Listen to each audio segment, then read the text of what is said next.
So in PHP, we have a bunch of different ways to manipulate strings. The three most common ways that people use are the dot notation. So you have a string and then the dot and then another string, and that lets you put them together. You concatenate them.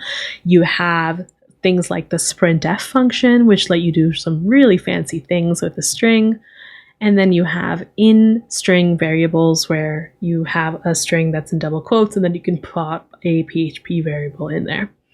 In JavaScript, the version of the dot notation is the plus sign, right? So I could create a statement and concatenate hi space with Aruba by using the plus sign, like so. All right, now we see hi Aruba in there. Now, just like in PHP, one of those strings could be a function or a variable that evaluates to a string, right? So I could have a function called greeting, which returns hi with a space, or maybe with a comma and a space, let's say that. And then I could put greeting at the beginning of that console log. And there we go, hi, comma, Aruba is going to show up for us. So very similar to PHP.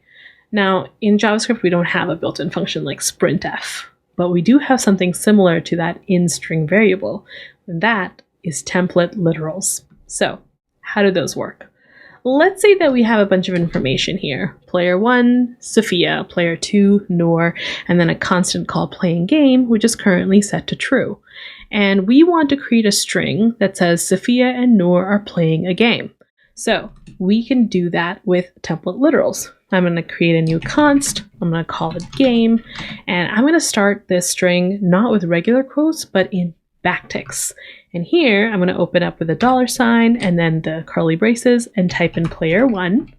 And then outside of those curly braces, and then another one like this and type in player 2 over there. And then I can finish the statement with are playing a game. Now, if I were to console that out, you can see it says Sophia and Noor are playing a game. And that works a lot like in-string variables inside PHP. But the really cool thing here is that inside those curly braces, you can add any valid JavaScript expression. So if you wanted to create a status string or an activity string, let's call it, that said either, if Sophia's playing a game, Sophia's busy, or if she's not playing a game, Sophia's idle, here's how you could do that. Const activity. Again, opening up our backticks. First, I'm going to grab Sophia's name. And then space is, and I want either the word idle if she's not busy playing a game, or busy if she is playing a game. So let's open up our template literal right here, and we're going to choose to look at the playing game variable, and this is a ternary expression. If she is playing the game, we want to say busy. Otherwise, we want to say idle. Let's console that out. All right, Sophia is busy. Now, if I change the value of playing game to false, it says Sophia is idle.